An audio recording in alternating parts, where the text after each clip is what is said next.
futuro, entre comillas, y que cuando ya vino la guerra y la Guerra Fría, se transformó en el gran oponente con armas atómicas de Estados Unidos. Y entonces en este momento, como dislocando toda la geopolítica que hemos de alguna manera respirado durante los últimos 50 años, el presidente de Estados Unidos dice: la OTAN es obsoleta. Y la OTAN era la organización militar europea norteamericana ante la antigua Unión Soviética y hoy Rusia. Puede decir, deja a los europeos en el aire. Además, con ciertas propuestas posiblemente irrealizables de una apertura a Rusia. Si Estados Unidos se abriese realmente a Rusia, desaparece el enemigo de Europa. Y Europa no necesitaría a Estados Unidos para protegerse de una Rusia que ya no sería el enemigo, sino sería un amigo. Y eso cambia completamente toda la geopolítica y va a tener mucha influencia filosófica. Más el centro va a entrar en una nueva recomposición, y qué decir la periferia que somos nosotros. Creo que entonces ya estamos en posibilidad de empezar la clase. Al equipo, ¿sí? ¿Se puede empezar? Muy bien. Haciendo excepción, voy a leer y voy a ir comentando. Descolonizar la modernidad hacia una transmodernidad es el tema de hoy. Esta es la ponencia que iba a presentar en Rabat y como no fui, la presento ante ustedes. La tesis de este trabajo se enuncia así: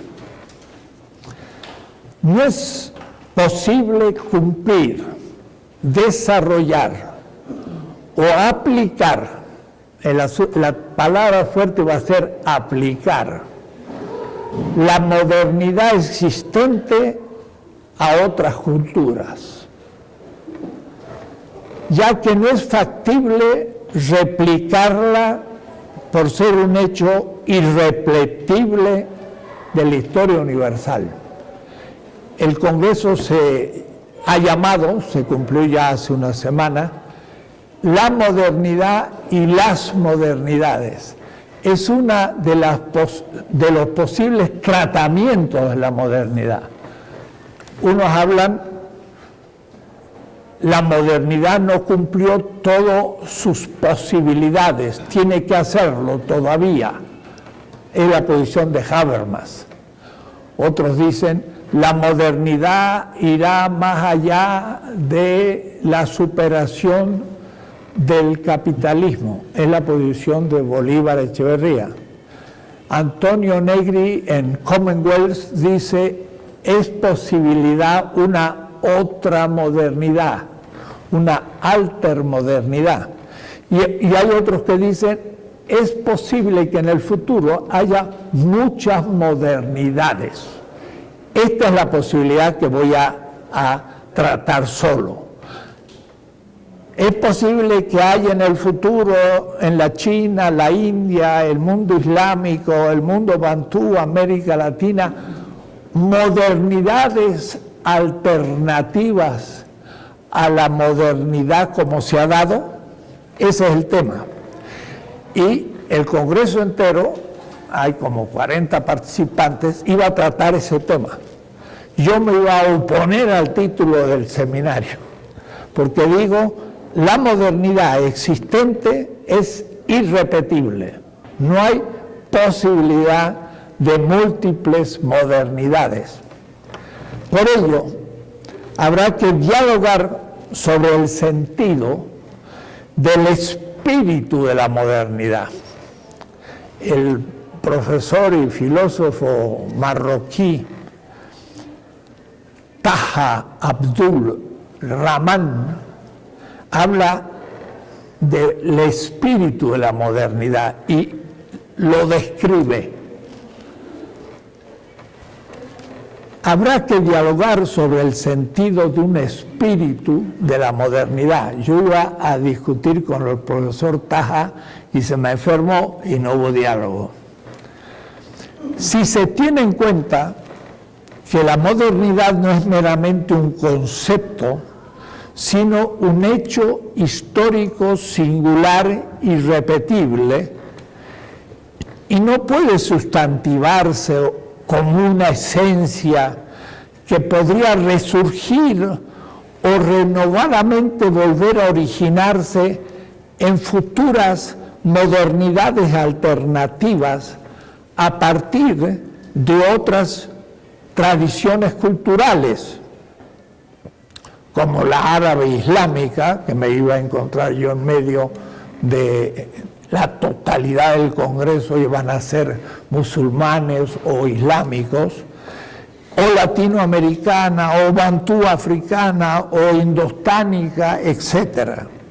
Por ello, habrá que dialogar acerca de la posibilidad de pensar en superar radicalmente la modernidad, subsumiendo sus avances tecnológicos y científicos que sean acordes con las estructuras éticas, ontológicas y políticas de las culturas del sur, para así converger sin disolverse en una nueva humanidad, en una nueva edad histórica, cultural y civilizatoriamente transmoderna. Es decir, no ya moderna, sino como otra edad de la historia mundial de las culturas. Todo eso es la tesis. Vamos a explicarla despacio. Debo decir que esto no lo podría haber formulado así sin el anterior semestre. Se me aclararon a mí mismo las ideas para poder llegar a precisar las cosas. Es necesario encontrar otro lugar para reformular un modo de existencia, una actitud completa ante la vida, que permita comenzar un nuevo mundo, una nueva historia, una edad de la humanidad fundada en otras bases, en otro fundamento, en otro proyecto intersubjetivo y objetivo de la humanidad que el de la modernidad europea. Y cuando digo modernidad europea, ya para mí cometo como una tautología, porque no habrá otra modernidad que la europea, norteamericana. Lo que surja, yo pienso, es otra cosa en el futuro. No se trata de modernizar una existencia no suficientemente moderna. Esto es lo que ese Congreso árabe, o mejor berebere islámico, en Marruecos se proponía. Es decir, modernizar. Como dijéramos nosotros, tenemos que modernizar México. ¿Qué significa? Hacerlo moderno. Pero entonces quiere decir que la modernidad puede reproducirse en distintos lugares. No suficientemente moderna porque está atrasada o es tradicional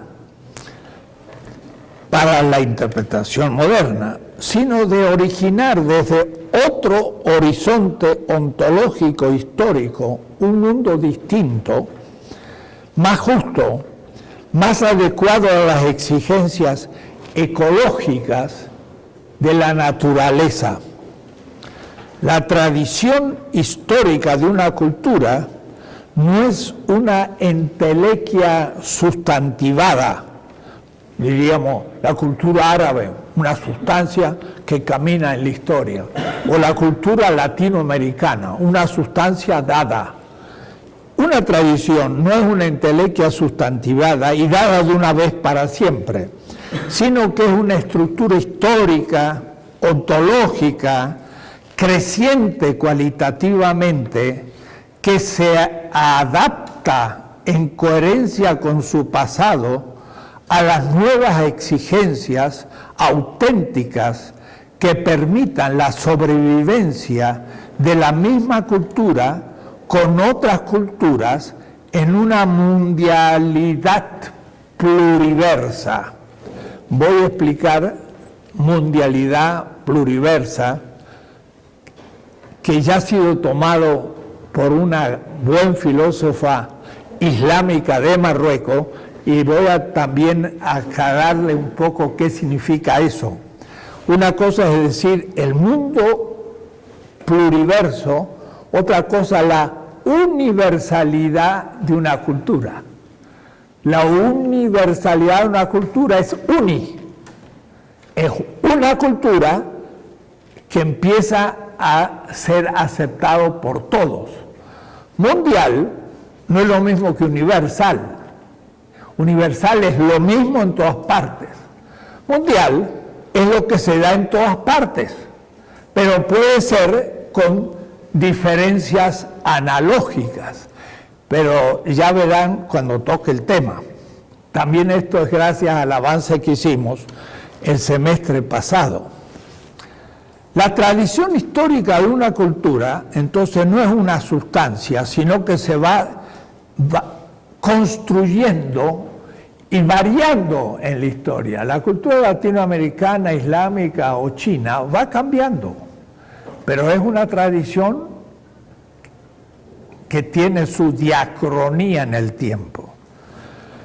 Es una mundialidad pluriversa analógica, voy a explicar, y no una universalidad unívoca, homogénea y excluyente, lo que significaría que la modernización de todas las culturas impondría la modernidad europea en el mundo y mataría todas las demás tradiciones. Todos terminaríamos por hablar inglés y nuestros clásicos de la literatura serían Shakespeare y todo lo demás habría muerto.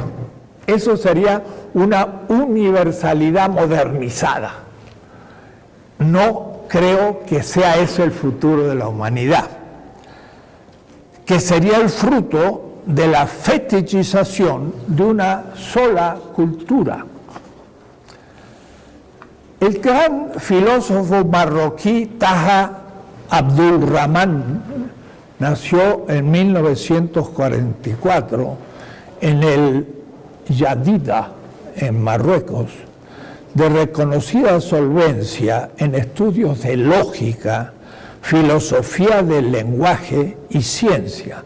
Él es doctor en la Sorbona de París, pero no solo lo que llaman en Francia le doctorat de troisième cycle, el doctorado del tercer ciclo, sino que además sacó el grado máximo de doctorado. Es decir, es un filósofo muy bien formado justamente en pensamiento analítico y epistemológico del más alto nivel en Europa, siendo árabe, y hoy estudiando especialmente la ética desde la tradición islámica y ya no queriendo más hablar francés ni escribir en francés, solo en árabe. Y concedió que pudiéramos hacer un diálogo en francés, porque, bueno, a un latinoamericano sí le hablaría en francés, pero a un europeo le hablaría en árabe o a un norteamericano y que alguien le traduzca. Puedo decir, es un hombre que con una gran formación europea se siente muy árabe y ha desarrollado un pensamiento muy propio y la posibilidad del diálogo con él lo hicieron sus alumnos con algunos míos, porque me decía Ramón Grossfogel que hablando en Marruecos y explicando mi posición en ética, todos decían, pero si es lo mismo que dice el profesor Taha. Entonces él dijo, tienen que ustedes discutir. Efectivamente, Taha tiene una ética semita musulmana y yo también tengo otra muy parecida. Entonces, en ética estamos completamente de acuerdo. Pero en el tema de la modernidad, da la casualidad que leyendo lo que él ha escrito, me dije, no, este sería un buen tema para discutir.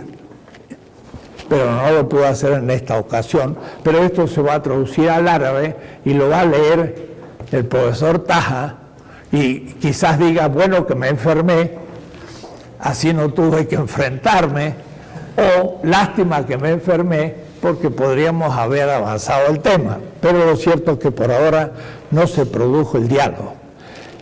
Este gran filósofo marroquí, y para mí me interesa mucho, sería la primera vez de un buen diálogo sur-sur. Porque yo he dialogado con Apple, con Ricoeur, con Rorty, con muchos agentes de Estados Unidos, Europa, Alemania, Francia y hasta Italia. Pero nunca he discutido a fondo con un filósofo de la periferia que se siente periférico y piensa la periferia. Habría sido el primer contacto filosófico. Lástima, se me postergó para el futuro. Pero tenemos que realizarlo. Espero que se sane. Pero nació en el 44, voy a decir, es un filósofo joven. Yo tengo 10 más. Y sin embargo, pobre, terminó en una clínica. Bueno, cuidado, hay que tocar madera.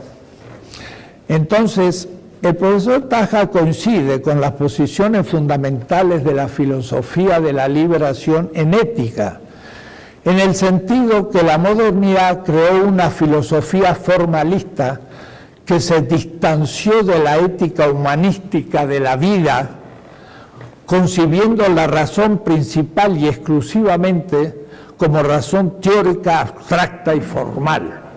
Y entonces él hace un ataque a la razón teórica formalista que conoce muy bien a alto nivel en el pensamiento francés. Por ello, se propone reformular una ética coherente con la tradición filosófica islámica, semita, que critique a la modernidad europea como expresión de la civilización occidental, pero critica a la modernidad europea como europea e intenta salvar a la modernidad como modernidad.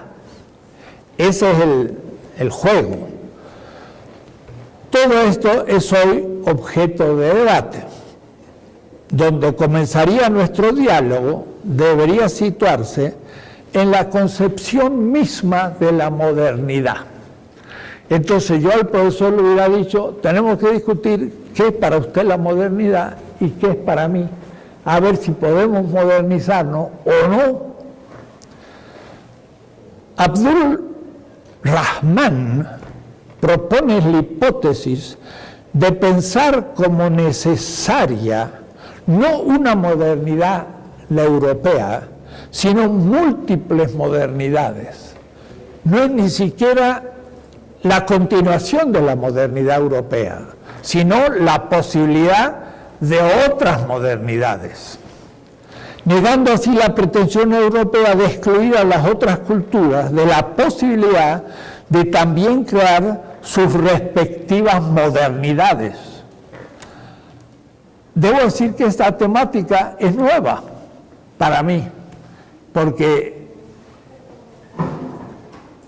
al leer a Taha ya comencé el diálogo con él y ya comenzamos un diálogo sur-sur, que no es lo mismo que discutir esto con un europeo o un norteamericano, sino que estamos en la misma situación horizontal.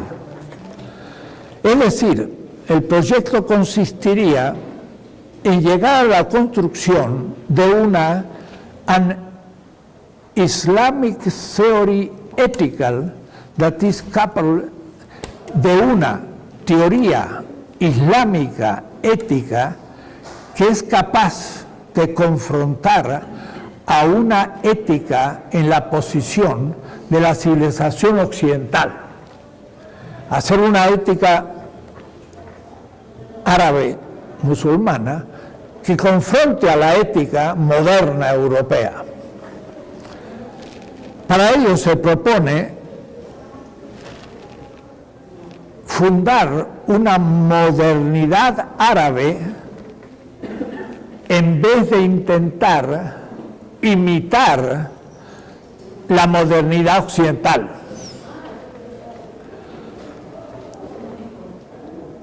Debemos tomar otra ruta para poder basar en ella nuestro modo de vida.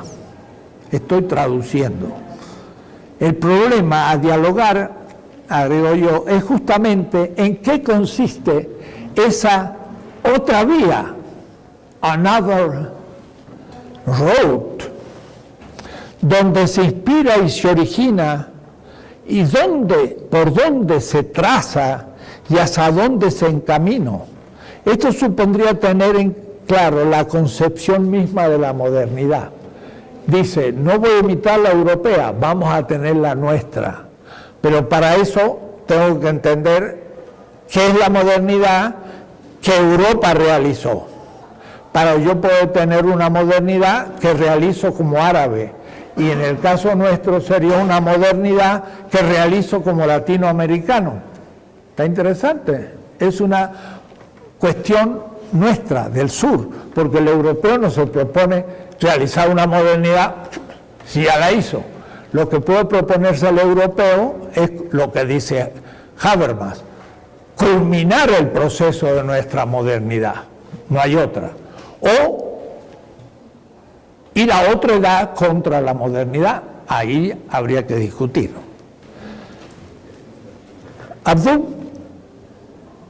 Rahman parte de una cierta descripción del concepto de espíritu de la modernidad. ¿Qué entiende él por espíritu de la modernidad? Y al decir de Shirin al-Sibai, una gran filósofa árabe, del cual ahora Akal ha publicado un libro sobre el feminismo árabe, pero con un pensamiento descolonial situado en 2016. Muy buena obra, así que se la recomiendo, se puede comprar en Gandhi o en el fondo, donde ella en la primera parte trabaja el tema de la descolonización. De paso, si lo leen, verán que me deja en muy buen lugar, porque muestra un poco que soy de los iniciadores de esta tradición, que ella asume. Pero en la segunda parte aplica la teoría de la descolonización al feminismo. Lo hace de una manera perfecta, y algunos de nuestras filósofas que están trabajando el tema del feminismo, el libro de Shirin al-Sibai es una lectura obligatoria, porque le va a permitir entender de qué se trata el feminismo descolonial, que ya no es el feminismo de color contra el feminismo blanco norteamericano, sino que es algo nuevo y muy interesante. Le voy a discutir con ella otros puntos enseguida. El espíritu de la modernidad, nos dice Shirin, espíritu que puede describirse por sus componentes semánticos y después aplicarse a sus diferentes realizaciones históricas. Ese es el tema. Piensa que hay un espíritu de la modernidad, lo voy a poner así, espíritu de la modernidad, y luego este se aplica a una modernidad 1, una modernidad 2, a una modernidad N. Y ese espíritu se aplicó en primer lugar a Europa. lo que piensa Taj Rahman. El camino metodológico es un descenso de la identidad a la diferencia. El espíritu de la modernidad es una identidad que se describe esencialmente. Y las modernidades son una diferencia 1, una diferencia 2, una diferencia n. Son la aplicación de una esencia a sus posibles concreciones. Esto es lo que está detrás de esa reflexión. Yo ya estoy poniendo lo que piensa Taha en otros términos para que él mismo empiece a captar qué es lo que ha hecho y por dónde va a ir mi crítica. Las notas o las determinaciones generales de la modernidad las describe el filósofo marroquí consistiendo en 3 principios, a saber, un principio de mayoría, un principio de crítica o creatividad y un principio de universalidad. Él dice, lo moderno es todo un proceso civilizatorio que cada vez va contando más con las mayorías. Si ustedes quieren, de los pueblos. Políticamente ya no es aristocrático o oligárquico, sino que va cada vez más convocando a los pueblos y los va despertando de su somnolencia, primero. Segundo, es un espíritu crítico creativo.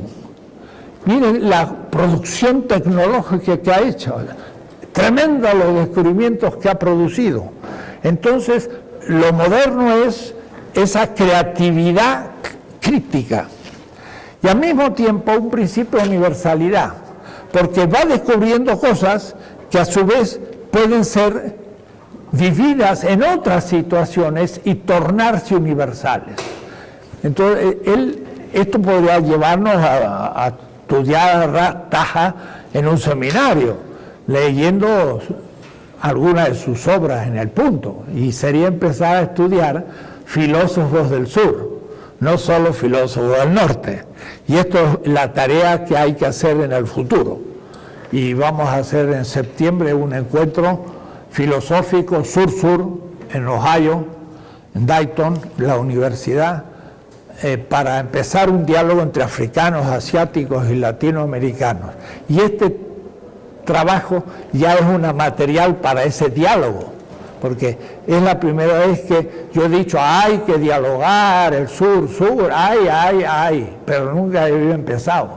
Ahora estoy empezando un pequeño diálogo real. Demos la palabra al filósofo Taha.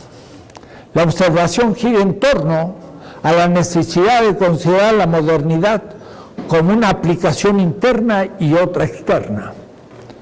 El postulado según el cual habría 2 tipos de modernidades, una interior y la otra exterior, es sin embargo errónea.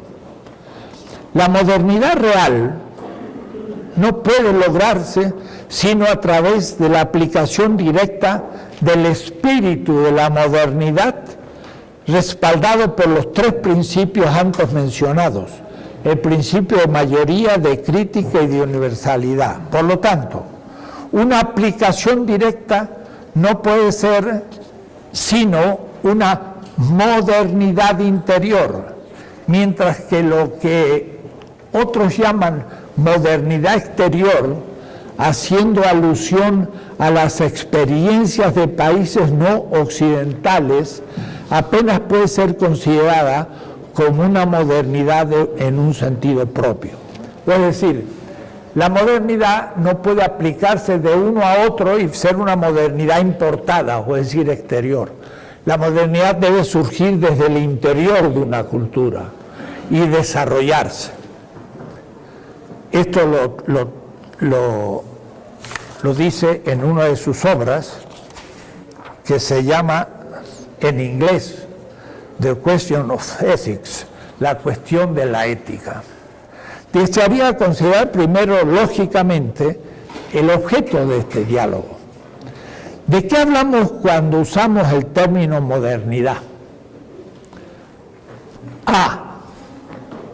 De un a priori en el orden de la realidad como un concepto universal abstracto que pueda aplicarse a posteriori a un nivel real histórico concreto, sería esto, un a priori abstracto que se aplica históricamente en concreto, la posición de Taha, o de una realidad concreta histórica a priori. Es decir, aquí el a priori es un concepto de modernidad que a posteriori se aplica en la realidad. O de una realidad concreta a priori. Es decir, la modernidad surgió en 1492, por ejemplo, y se desarrolló.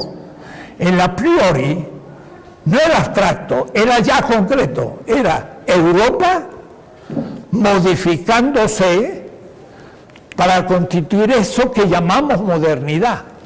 Es decir, que no fue el abstracto que se aplicó, sino el concreto que se desarrolló. B, o una realidad concreta histórica a priori, y a priori en el orden del conocimiento. Yo conocí primero lo que se fue produciendo en Europa por su apertura al Atlántico, y de la cual puede describirse sus momentos ontológicos constitutivos a posteriori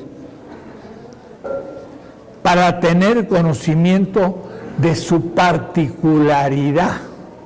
O es decir, que la modernidad en realidad es una relación histórica particular, no universal. Fue el proceso de una cultura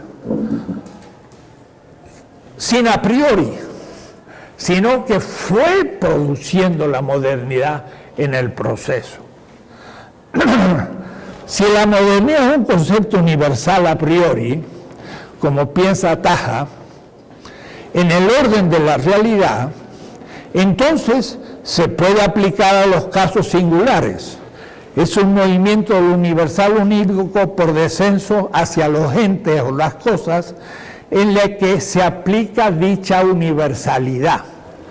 Sería un movimiento de la universalidad, Hegel diría Allgemeinheit, a la singularidad, como es en la primera representación. Pero si la modernidad es el nombre o la palabra que nombra una realidad singular, como el nombre de una persona, es Juan Pérez. Juan Pérez no es una universalidad que se aplicó a este Juan Pérez, sino que, como dice Kripke, el nombre propio designa la singularidad directamente. Entonces la modernidad es el nombre que fue adquiriendo un proceso singular, nunca dado, de la civilización europea.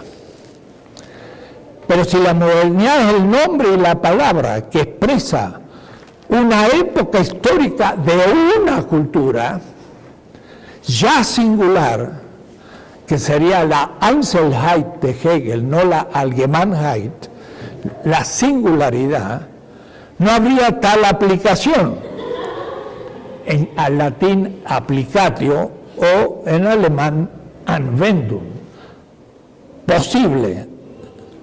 O es decir, Juan Pérez no puede aplicarse en su pereidad a sus hijos, por ejemplo, sino que Juan Pérez, nació Juan Pérez y morirá Juan Pérez. Es él, es un nombre propio de un ente singular, no es generalizable. Y por eso entonces no permite una imitación o réplica o falsificación. en el sentido de alguien que quiere imitarlo, pero lo hace mal. La modernidad sería el nombre de un singular histórico, la civilización europea en una cierta época. Pareciera, y esto es un problema lógico, si yo pienso que la modernidad es un concepto abstracto, ya entré en un cierto idealismo o un cierto esencialismo, porque ya tomé a la modernidad como algo válido para todas las culturas a priori. Cuidado, que el tema que uno dice, sí, pero la tecnología de la modernidad va a ser usada por todas las culturas futuras. Esa es la gran objeción. Y entonces, no es que la China se está modernizando, ya voy a atacar todos esos temas. Pareciera entonces que la tesis de Abdul Rahman era de considerar como el espíritu de la modernidad un concepto que hay que describir a priori, de donde se deducen las posibilidades de múltiples aplicaciones de la modernidad en modernidades diferenciales según las culturas que cumplan con los tres principios enunciados de mayoría, de criticidad y de universalidad. El que lo haga va a ser un mundo islámico moderno, pero moderno ya no europeo, sino islámico, bantú, o chino, o indio, o latinoamericano. Por mi parte considero la modernidad un hecho real, concreto, singular, único, del que hay que descubrir su estructura ontológica fundamental, que pretende imponerse como universal en el llamado espíritu de la modernidad. Entonces, la modernidad tendría una fundamentación ontológica, que no es lo mismo que decir la modernidad se define por un espíritu que se aplica. No. La modernidad única y singular tiene, sin embargo, particularmente ciertas experiencias ontológicas, antropológicas, éticas propias.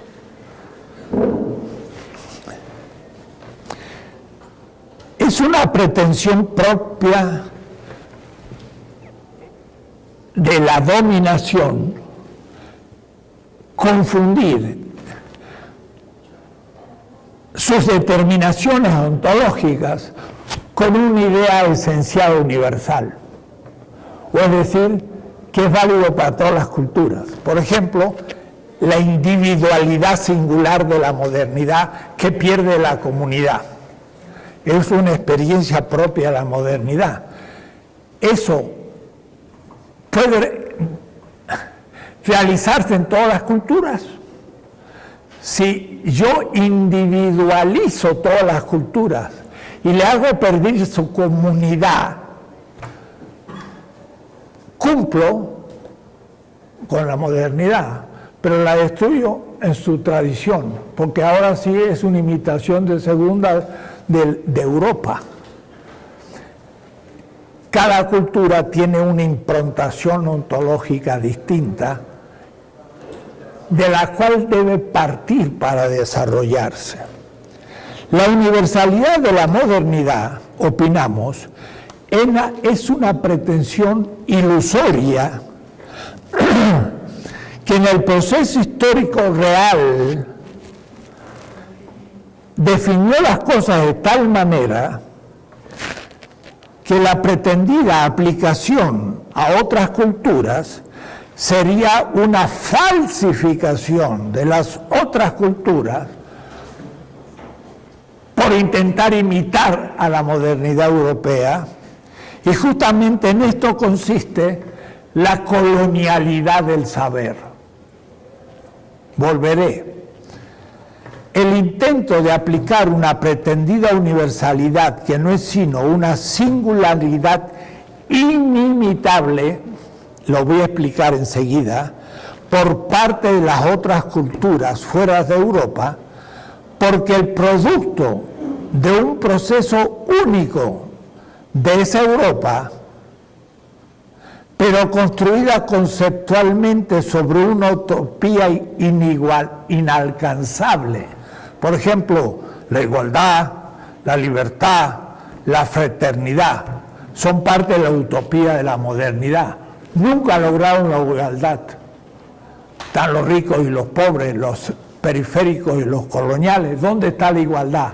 Fraternidad, miren cómo tratan a los extranjeros, cómo trata el propietario del capital al obrero, cómo trata el varón a la mujer en el machismo, cómo trata el blanco a los negros. ¿Dónde se dio la fraternidad? La libertad de Europa, y lo demás seguimos coloniales. O es decir, lo que para la modernidad era una europea, era una utopía inalcanzable, lo toman como realidad e intentan aplicarlo a toda la tierra, pero ni ellos lo hicieron. Y además voy a demostrar por qué es inimitable. Inimitable. Repito, porque fue el producto de un proceso único de esa misma Europa, pero construida conceptualmente como una utopía inaplicable, porque suponía la explotación, la dominación, la alienación de otras culturas coloniales que entraban en su propia definición, pero que Taha no las coloca en el espíritu de la modernidad, porque dice mayorías, creatividad, universalidad, pero no es propio de la modernidad tener colonias, sí en su desarrollo real histórico, pero no en la definición. ¿Y cómo tú puedes imitar a Europa si no tienes colonia? Y la sigue teniendo hoy. México sigue siendo colonia de Estados Unidos y Europa. Económica, política y epistemológicamente. La modernidad no existe como un concepto ambiguo general, es modernidad, colonialidad, como un solo concepto. Incluye la colonialidad, pero en esta definición no está. Y entonces parecería que nosotros podemos aplicar la modernidad. ¿Y de dónde vamos a sacar una colonia? Sí. ¿Cuál sería el sur del sur? Los pingüinos de la Antártida. Ya no tenemos posibilidad de explotar colonia, pero eso fue esencial para la modernidad. Sus descubrimientos siempre son ante el no ser, y el no ser es lo colonial que constituye al ser. Y entonces es una ilusión, porque yo querría imitar la modernidad y nunca lo voy a poder hacer. Es como el esclavo que quiere imitar al Señor y trabaja más fuerte, como el Señor trabaja, y cuando más trabaja, más esclavo es, porque mejor recursos tiene el Señor para ponerle cadenas más fuertes al esclavo. ¿Qué es lo que tiene que hacer? Romper con la esclavitud, o es decir, con el concepto de modernidad que lo incluye como esclavo. El esclavo nunca va a ser libre si no rompe con el concepto de la esclavitud. Ese es el tema. Me hubiese gustado el lío que dice, ver el lío que se iba a armar cuando yo estaba diciendo estas cosas, porque hubiera habido buena reacción. Se debe dialogar también sobre la opinión de que existe una modernidad interior y exterior que propone Taha. La interior es la que yo voy haciendo y la exterior es la que me impone otro. O de otra manera, una modernidad construida solo por Europa, la interior, y globalizada a otras culturas, que es para las otras culturas lo exterior. es parte de una dimensión necesaria en la reflexión sobre la descolonización de las culturas de sus saberes que deben cumplir necesariamente en la modernidad. Y esto porque la modernidad única, histórica, concreta, inimitable e inaplicable se sitúa como centro, no solo como lo interior de otras culturas que son periféricas y explotadas, no meramente exteriores, porque no dejan de ser interiores al mercado mundial, dominado por el indicado centro de la modernidad. Y entonces ahí vemos que empieza la cosa, espero, a aclararse. Es decir, la modernidad es ya una singularidad, una edad de Europa, no de otras regiones de Europa. Para las otras regiones, la modernidad europea es vivida como colonialidad. Todas, China, la India, el mundo islámico, el mundo bantú, América Latina. La modernidad la vivimos como colonialidad, pero en la modernidad. La modernidad no es un fenómeno solo europeo, sino mundial, pero que tiene en el centro todos los aspectos positivos de la modernidad, porque oculta los negativos en la colonialidad explotada, la cual intenta modernizarse según el centro, no sabiendo que la colonialidad es parte de la definición. ¿Se va entendiendo? Es complicado. La modernidad es un todo mundial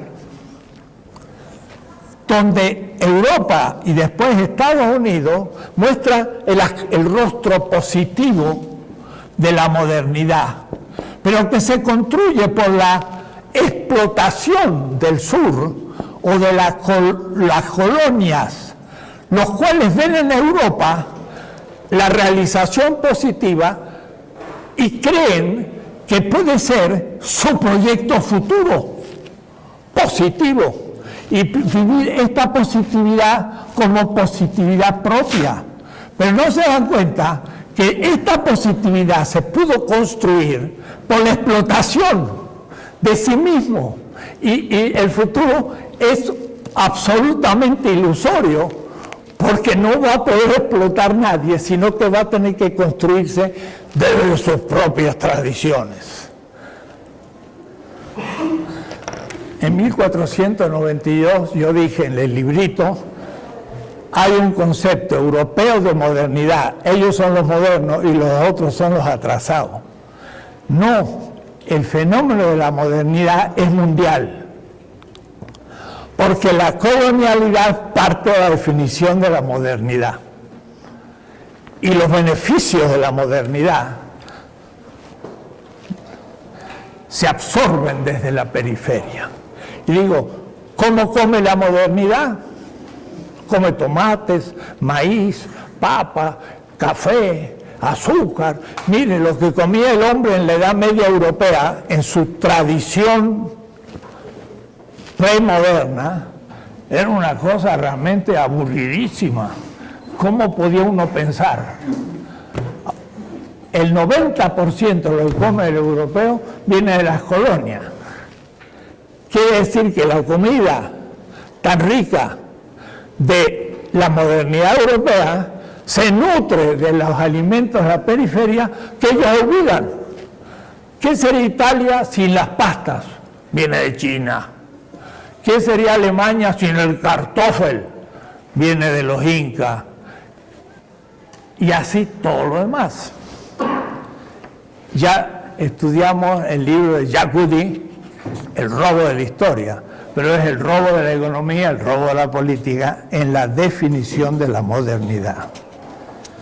Pero al mismo tiempo es referencia a una edad histórica, de la historia mundial, en la que Europa supo manejar y hacer uso de la centralidad para dominar esa modernidad imperial colonial, habiendo extraído muchos elementos de sus colonias y gracias a la dominación político-militar, los subsumió en su propia estructura cultural, en su exclusivo provecho. Pero parece que es todo fruto de ellos y no era también la extracción de la periferia. Y entonces, en la definición de la modernidad, si incluimos la colonialidad, y ya empezamos a tener otra visión del asunto. Es decir, muchos componentes civilizatorios de otras culturas llamadas exteriores a Europa, sus colonias, son momentos constitutivos que pasan por ser descubrimientos modernos. Piénsese en el nivel tecnológico, el acero, el papel, la imprenta, el papel moneda, la brújula, la pólvora, el descubrimiento de América, la revolución industrial. Todo eso son momentos de la historia de la China que Europa sustrajo, hasta el descubrimiento de América, porque los chinos descubrieron América antes que los europeos. Y empezaron la revolución antes que los europeos, y descubrieron todo esto que he nombrado mucho antes que los europeos. Y sin embargo, todos pasan por inventos europeos. Piense usted todo eso, por ello, de lo que se trata es de descubrir el espíritu de la modernidad, interpretado como una estructura concreta, ontológica, antropológica, ética, política, de dominación, que usando las creaciones de otras culturas dominadas, de la árabe islámica, su matemática y astronomía, entre otros saberes, y así podría ir cultura por cultura, las desarrolló creativamente. Reconocer creativamente, no solamente sustrajo y se puso a dormir la siesta colonial, lo sustrajo y creó un desarrollo propio, y ahí Europa fue Europa, pero fue Europa como centro de un sistema mundial, del sistema mundo. La centralidad es la definición positiva de la modernidad, es lo que se ve. Y su negatividad, como un iceberg debajo del mar, no se ve, que es lo que permite partir a la creación. Pero crearon cosas. Y eso es lo que Taha le llama el criterio de creatividad. Las culturas van creando muy lentamente. Pero la creación de pronto acelerada de la modernidad en la revolución industrial no se explica por la modernidad, se explica por el capitalismo, en la competencia, como ya he explicado más de una vez, lo cual vamos enseguida a tratarlo.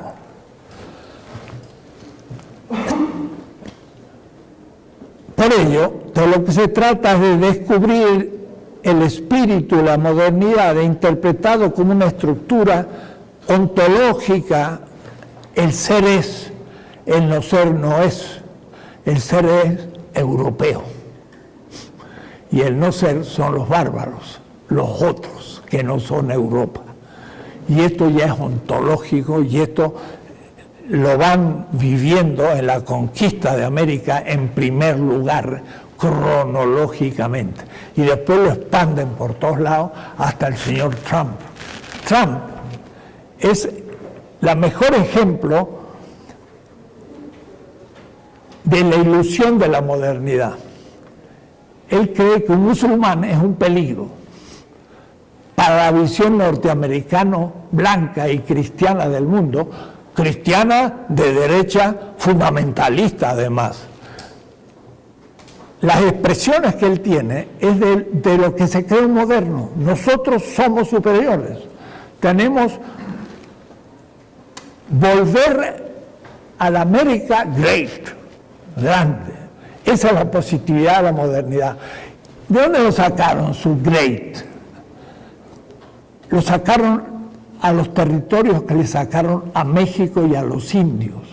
explotaron a los obreros inmigrantes, hicieron el capital a partir de injusticias increíbles, destruyeron la oposición, no hay libertad de prensa porque solamente tienen capacidad los que tienen capital, aún para oponerse a Trump.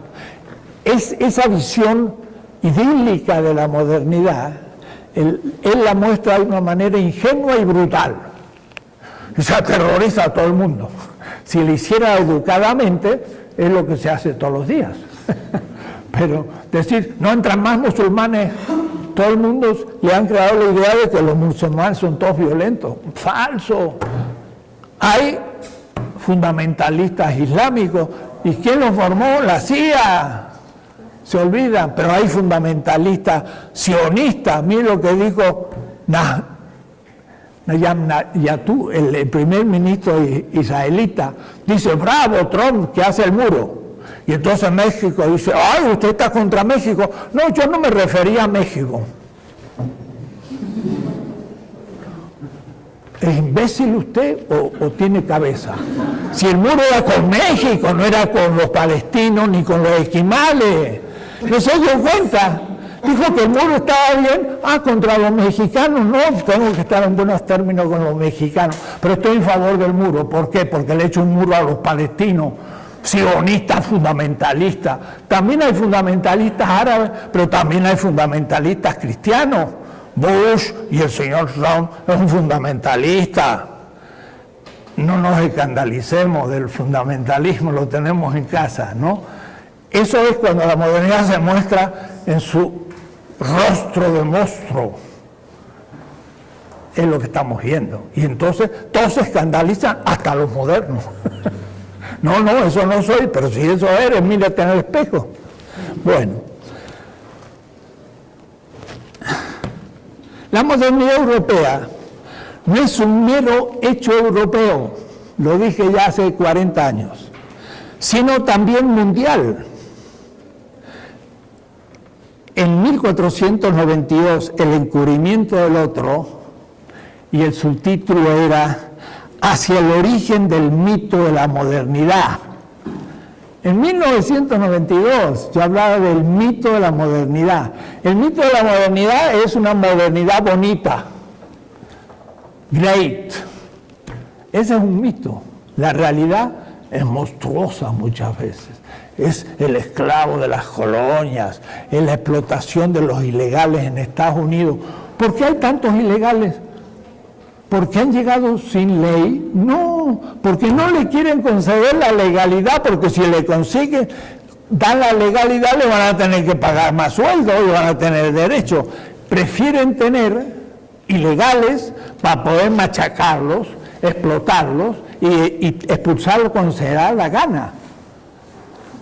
Hay ilegales porque necesitan que sean ilegales, no porque el ilegal quiere ser ilegal. El legal está suplicando que le den su permiso de residencia y de trabajo, si lo que quiere es trabajar. Lo que quiere Estados Unidos es explotar. Y por eso no les da la legalidad. Señor Trump, republicanos, qué cosa. Estamos pensando esos temas, porque la modernidad americana es la culminación de la modernidad europea. La modernidad europea no es un mero hecho europeo. Intento mostrar en aquella obra 1492 una visión eurocéntrica de la modernidad que la define exclusivamente como un hecho europeo. Miren qué notable. Lo eurocéntrico que tiene es que la modernidad es europea. Lo no eurocéntrico, descripción de la modernidad, es que la modernidad es un hecho mundial e incluye la colonialidad, nos incluye a nosotros. ¿Cuál fue el primer proceso de modernización? La conquista de América. Señor Habermas. ¿Por qué? Porque Habermas dice, el consenso hay que lograrlo con simetría de derechos, que todos los afectados pongan argumentos sin violencia. Y llegamos al consenso. El señor Habermas, alemán, propone eso ahora. Pregúntenle usted a Cortés, ¿dónde hizo una comunidad de comunicación y presentó argumentos a los toltecas y a los aztecas? Los dio por la cabeza y se acabó. No hubo ningún argumento y llegó al consenso de la dominación. La modernidad se expandió por la violencia, no por la razón. Y lo sigue haciendo. Hasta el punto que dice que va a ser el muro y que lo paguemos. ¿No quieren? Se los haré pagar. Eso si no nos defendemos. Y podemos defendernos, porque tendríamos que tener gobierno inteligentes, no digo ni siquiera valientes, digo inteligentes, pero cuando los ineptos están en el poder, ni saben crear los argumentos. Usted nos va a cobrar tal cosa, nosotros también se la vamos a cobrar. Y vamos a ver quién sale perdiendo en este cambio, porque bien que nos explotan y nos necesitan para la competencia con Europa y los chinos. Los chinos no tienen colonialismo externo, eso sí que tienen colonialismo interno, porque tienen como 600 millones de chinos todavía en el socialismo comunitario premoderno, y los van incorporando a la China, no de otros países, sino a la China urbana. Entonces, los chinos no necesitan, como Estados Unidos, inmigración. Tienen una inmigración interna de 600 millones, ¿no? Y claro, los chinos tienen hoy más habitantes que toda la humanidad hace 400 años. Estaba en El Salvador y Atilio Borón dio una cifra que hace pensar. Los chinos han gastado más cemento en los 3 últimos años más que Estados Unidos en su historia.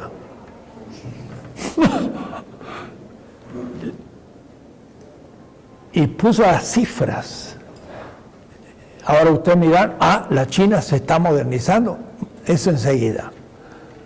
Enseguida vamos a hablar del tema. No es modernización lo está haciendo, es otra cosa.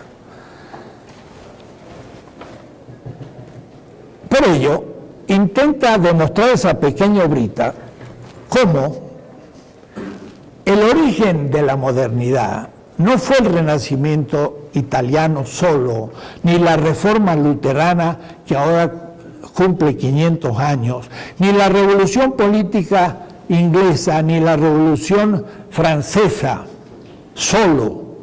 Mi intento durante 50 años ha sido mostrar que la apertura de la Europa subdesarrollada, periférica, dependiente, bloqueada o sitiada por el muro del mundo árabe islámico, en concreto del Imperio Otomano, del mundo islámico que era el centro del continente euroasiático,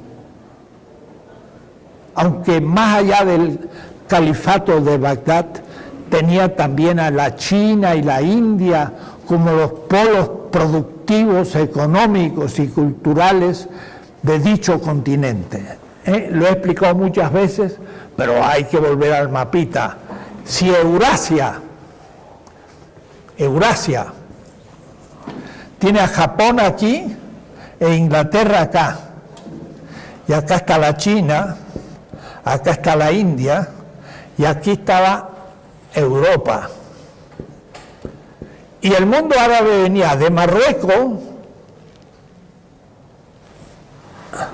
hasta Filipinas y conectaba la India y la China, que eran los centros productores comerciales, con el mundo, el califato de Córdoba, con el sultanato del Cairo, con el califato de Córdoba, y los árabes eran la conexión del sistema, y Europa, en la Edad Media, desconectado, subdesarrollada, fuera del sistema.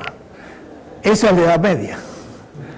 Entonces, no se imaginan, hay una ignorancia absoluta de lo que significa la Edad Media en todas partes, empezando en Estados Unidos, en Europa, y los historiadores. no saben lo que es la Edad Media.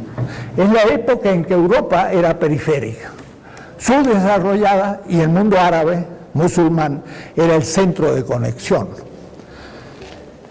Estoy describiendo eso. Vaya a mi página y al comienzo de la página está esa entrevista de Martínez en Telesur, donde yo explico todo esto. Hay un vídeo, véanlo, porque es definitorio para entender las cosas.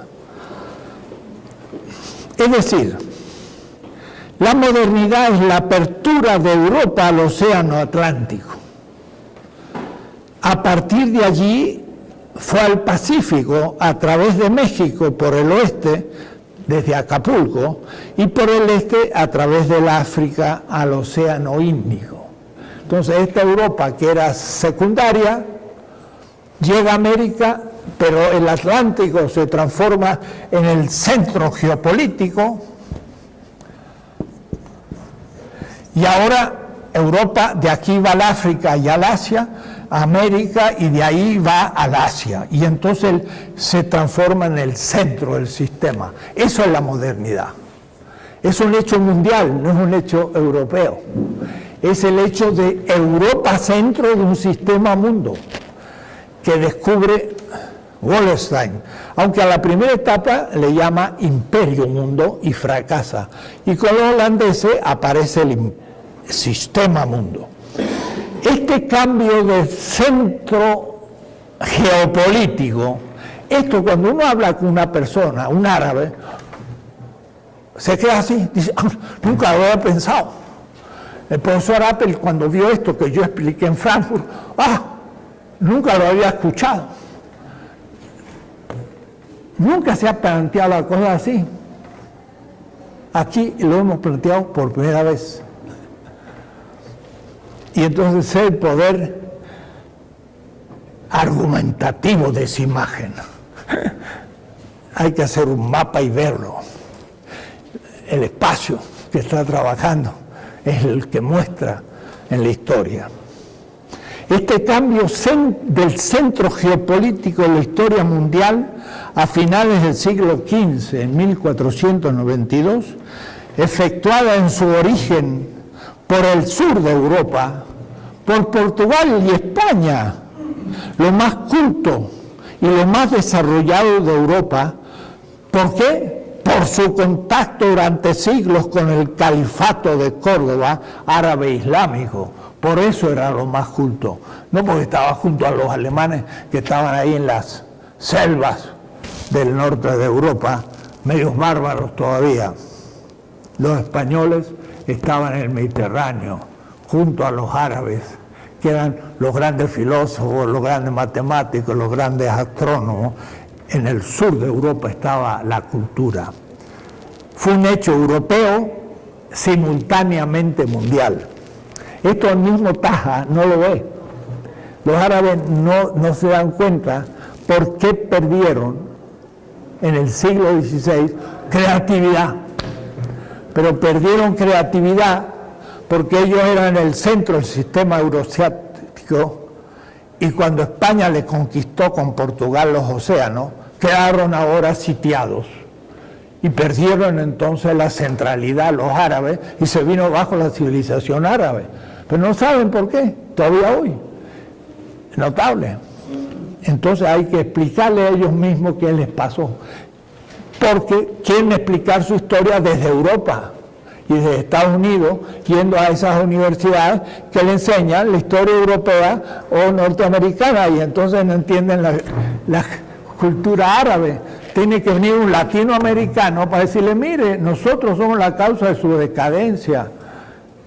De aquí viene el oro y la plata, y hubo devaluación del oro y la plata en el siglo XVI, y ustedes se empobrecieron sin perder ninguna moneda, porque perdió valor. ¿Por qué? Porque de América vino toneladas de plata y cambió la estructura geopolítica del mundo. Eso es la modernidad. Y eso, me anticipo a lo que voy a escribir después, destruye la posibilidad del nacimiento de otra modernidad. Porque como la vida cuando surgió sobre la Tierra destruyó las condiciones para el nuevo surgimiento de la vida. La vida misma modificó las condiciones en las que la vida se originó. Y ya no se podía surgir de nuevo la vida. Ya podía ser un tipo de vida, pero ya no podía ser de nuevo la vida. La modernidad destruye las posibilidades de nacimiento de otra modernidad, porque engloba a todo el mundo como colonial. Europa, especialmente en el siglo XVIII, la Europa del norte, no la del sur, tuvo la habilidad de informarse, ya lo hemos visto el semestre pasado, de todos los saberes de la cultura frecuentemente desconectadas entre ellas, China, la India, el mundo bantú, el mundo árabe, el mundo latinoamericano. Estábamos desconectados, pero ella la conectó por los océanos.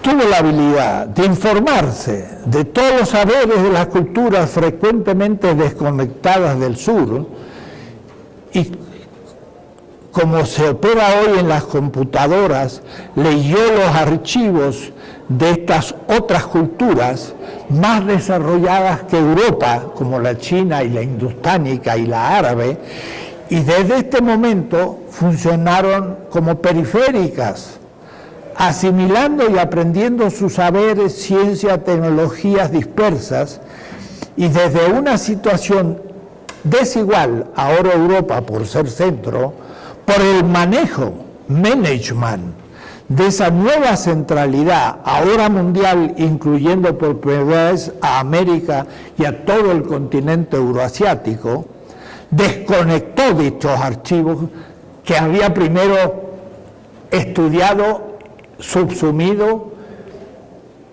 y hecho pasar por propios todos los descubrimientos de la humanidad. Después de haberlos leído y estudiado, los desconectó primero, ocultó el origen de esos archivos y por último juzgó negativamente a las culturas originarias coloniales de sus pretendidos descubrimientos, no desconociendo que hubo descubrimientos propios de Europa y algunos geniales como los de Isaac Newton, pero menos valiosos de los que aparecen en las historias eurocéntricas, devaluando esas otras culturas como primitivas y atrasadas, después de haberles sacado todo el conocimiento, surgiendo el mito de la superioridad de Europa como eurocéntrico, con su blanquitud, una nueva palabra, ¿no?, de whiteness, la blanquitud, el patriarcalismo, el racismo, etcétera, y la ideología orientalista que descubre Edward Said, que mete todo el Oriente dentro del despotismo oriental, en el cual se ha inspirado y ha sacado todas las ciencias, y ahora despotismo chino. Y la China es un país donde hay un libre, el emperador, y todos los demás son como esclavos. La China que descubrió el papel y la imprenta, papel moneda, la brújula, y que empezó la revolución industrial un siglo antes que Inglaterra, es el despotismo oriental. Y nosotros lo estudiamos fácil, se desvaloriza todo. Es todo un manejo ideológico de saberes y dominio práctico, militar, político, económico. El colonialismo también epistemológico, filosófico, de esta facultad de filosofía. Somos colonia. Seguimos siendo, todos nuestros planes son coloniales. Estudiamos filosofía norteamericana y europea. Latinoamericana es un folclore que ahí nadie estudia. En la facultad, esta es la mejor demostración de la modernidad, del colonialismo y de la negación de nosotros mismos. Somos alienados mentales. Nuestra mente es aliena, es de otro. O sea, yo mismo, Heidegger, y no sé lo que pensó un positivista mexicano, qué es lo que pensó Hidalgo, qué es lo que pensó Bartolomé Las Casas, Todo eso es folclórico, ya volveré, porque lo mismo le pasa a los árabes, igual. Enseñan lo que aprendieron en la Sorbona y no saben lo que pasó en Fez, que en Marruecos fue una universidad en el siglo IX impresionante. Ahí fue Maimónides, eran alumnos de Averroes. La mejor filosofía del mundo se hacía en Fez, en Marruecos. Y hay que ir a Marruecos para ver las escuelas y los edificios del siglo IX. Un patio central, tercer piso, habitación de los estudiantes, segundo piso, las aulas. Ahí se comentaba Aristóteles, la astronomía, ahí estaba la gran matemática árabe, los números arábigos. Eran las casas de la sabiduría, eran universidades. 8 siglos antes que Bolonia, que fue la primera universidad latina europea, estaban ahí. Y como digo, estos días que hemos leído que Alepo la han hecho polvo, en Alepo en el siglo VIII Al-Kindi tomó los textos de Aristóteles y comenzó estudios de Aristóteles en Alepo, en el siglo IX, 4 siglos antes que Tomás de Aquino.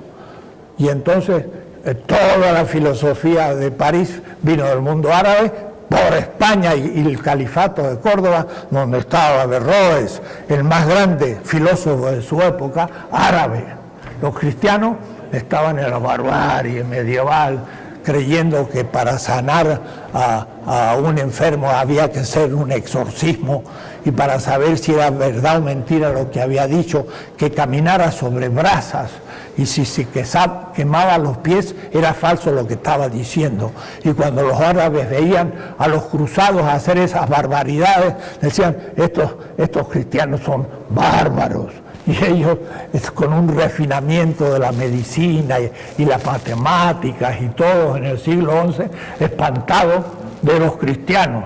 Eran como los terroristas árabes de ahora, pero eran los cruzados. Justo lo contrario. Hay que leer un libro magnífico de un gran autor de Beirut, en Líbano, Las Cruzadas, vistas por ojos árabes. Ellos que tomaron los perfumes del Egipto, que se bañaban 3 veces por día, y cuando llegaron los castellanos,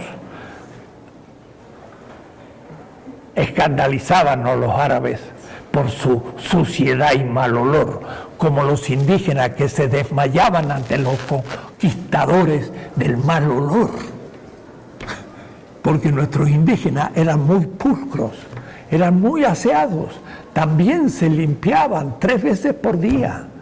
Y los castellanos, hasta hoy, yo llegué a España, había que pagar un duro para poder ducharse allá por 1957, entonces yo decía, claro, los españoles dicen, ¿para qué nos vamos a duchar todos los días como los ingleses? Ellos se duchan todos los días porque son sucios.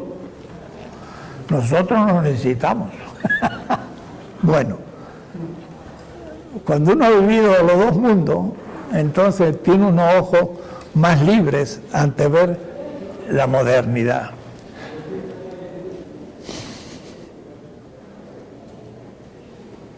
Esa modernidad que tomó elementos del mundo árabe y oriental, luego los insulta en su despotismo oriental. Es todo un manejo ideológico de saberes y de dominio práctico, militar, político y económico. El colonialismo es también epistemológico, que pasa desapercibido cuando se hace una descripción abstracta del espíritu de la modernidad. Le estaba diciendo a mi colega árabe Taha, en tu espíritu de la modernidad está todo lo positivo. ¿Y dónde está lo negativo? No aparece. Aparece el ideal, pero no lo real, no es histórico, es una idealización colonial. Ahora le tengo que decir a Taha, tienes que descolonizarte, colega. Y es el mejor filósofo musulmán que ni quiere hablar en francés ni en inglés, sino solo en árabe. Es decir, que ya es un hombre que piensa desde su mundo, pero todavía es colonial. Para liberarse del eurocentrismo, nunca uno lo logra. Siempre encuentra un recoveco eurocéntrico en su formación. Una tesis a debatir sur-sur sería la aceptación o negación de si la colonialidad es un momento esencial en la definición de la modernidad. Si es la colonialidad, tenemos una visión mundial. Si no forma parte de la colonialidad de la modernidad es un concepto idílico, abstracto y no real, que ahora sí puedo definir y aplicar a las distintas culturas. Nace así un conceptos bipolares que pueden ser entendidos como artimañas ideológicas de la propia modernidad. Mi amigo Santiago Castro Gómez, en la crítica a la razón latinoamericana, dijo: la filosofía de liberación habla dominador, dominado, centro, periférica, ser, no ser, bipolaridades modernas, son modernos.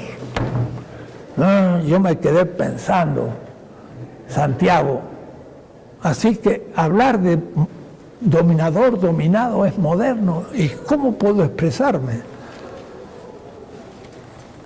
De aceptarse esa posición se haría el juego a la modernidad, como lo pensaba Santiago Castro Gómez en su crítica a la razón latinoamericana. Hace poco, el año pasado, estuvo presentando su libro sobre la revolución sin sujeto, un gran ataque a Zizek, pero cuando fui al fondo, Santiago, me salió el eurocentrismo de Santiago. Y ahora sí se lo digo y lo siento. Y este vídeo le voy a decir especialmente que lo vea. ¿Por qué? Porque miren el tema.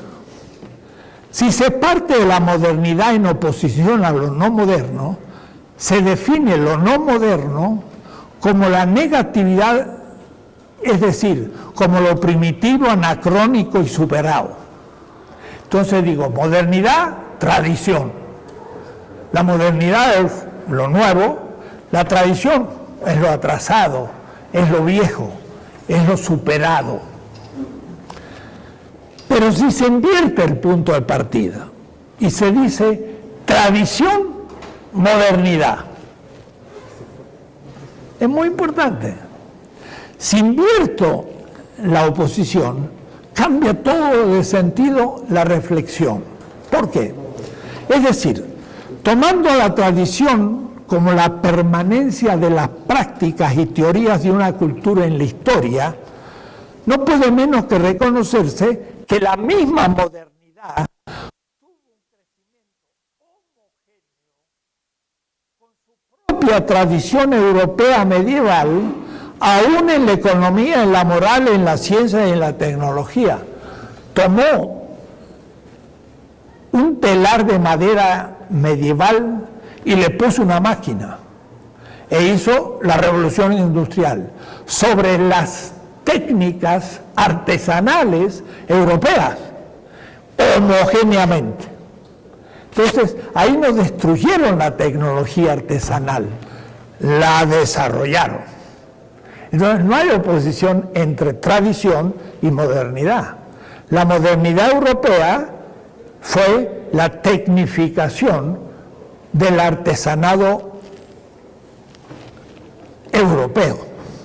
Es decir, la tradición como la permanencia colocó en el siglo XVIII una máquina de vapor inspirados en las máquinas producidas por la revolución tecnológica china con anterioridad de Inglaterra, véase una bibliografía actual, para mover con velocidad y precisión el telar tradicional inglés medieval. No hubo oposición entre tradición y tecnología moderna, porque lo único que hicieron es evolucionar su propia tradición. Se partió de la tradición, no se la negó, se efectuó una innovación y por ello permaneció tradicionalmente inglés.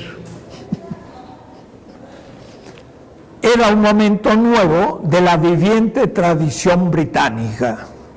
La revolución industrial inglesa entonces fue tradicional, ya que la tradición no es estática, sino que evoluciona en la historia con respecto a la producción técnica europea, implicando ciertas variaciones, en gran parte tomadas e inspiradas, como hemos dicho, en la revolución industrial del capitalismo chino del siglo XVII, que también tomó la tradición china, que se presentó como oposición o contradicción entre tradición y modernidad. No, sino por el contrario.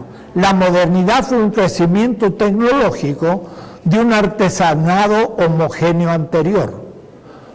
Lo que acontece es que después, con excepción de la China, por su gran avance técnico-tecnológico desde el 400 de la era común hasta el 1800, es que las otras culturas, la árabe, la bantú, la indostánica, la latinoamericana, las otras culturas debieron abandonar sus técnicas tradicionales y se transformaron ahora en técnicas coloniales venidas de afuera que destruyeron la tradición.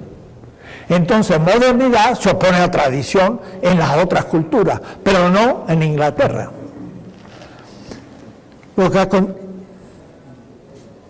Y por esto fueron aniquiladas las antiguas tradiciones y se las toma como atrasadas, superadas.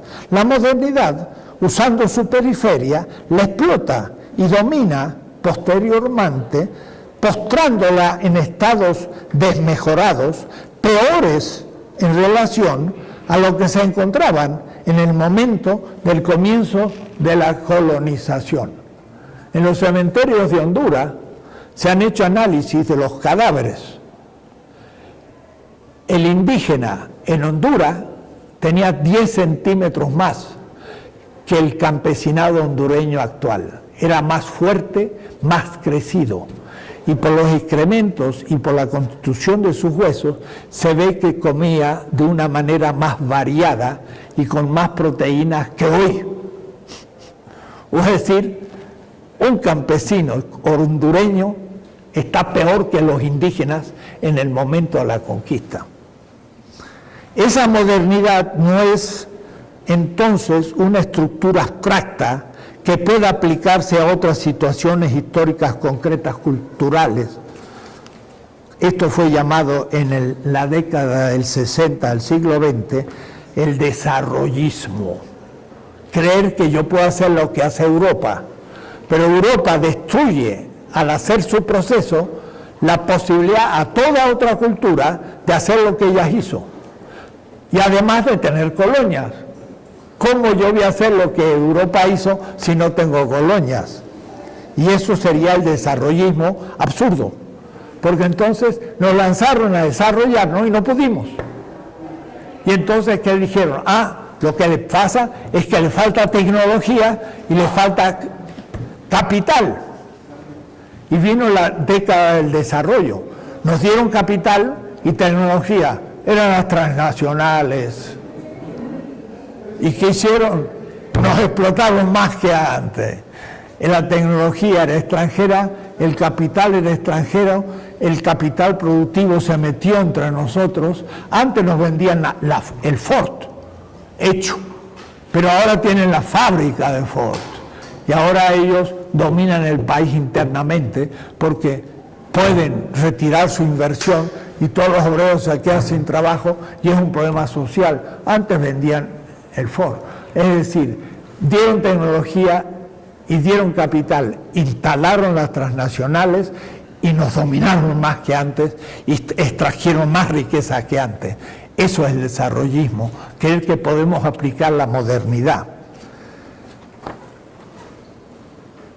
Esta falacia, que es el desarrollismo, consiste exactamente, como lo indica Taha Abdul Rahman, en querer usar la misma ruta que recorrió la moderna Europa colonialista.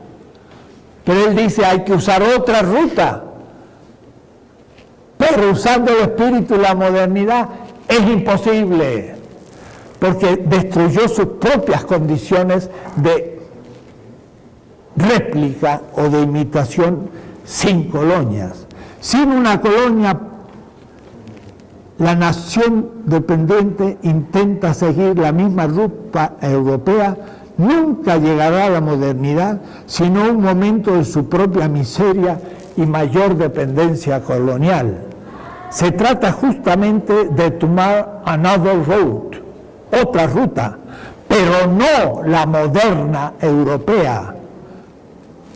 Y no por europea, sino por moderna, en cuyo crecimiento se destruye el camino para que otras culturas pudieran llegar a los mismos resultados modernos, porque destruyó las condiciones mismas de posibilidad de su origen y crecimiento.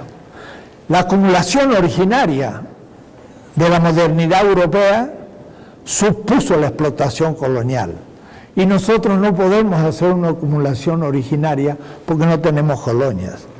Es necesario tomar otra ruta, efectivamente, pero radicalmente otra y diversa a la modernidad. Sus pretendidos imitadores seguirán siendo neocolonias o países dependientes de la modernidad, ahora europeo-norteamericana, que sin embargo comienza su ocaso y que con ella envuelve a la crisis inevitable de sus pretendidos imitadores o que intentan aplicar su camino ya transitado. Se hizo la hora y estoy a la mitad de la ponencia. En la próxima voy a seguir adelante porque tengo que explicar cómo entiendo que debería ser la superación de la modernidad.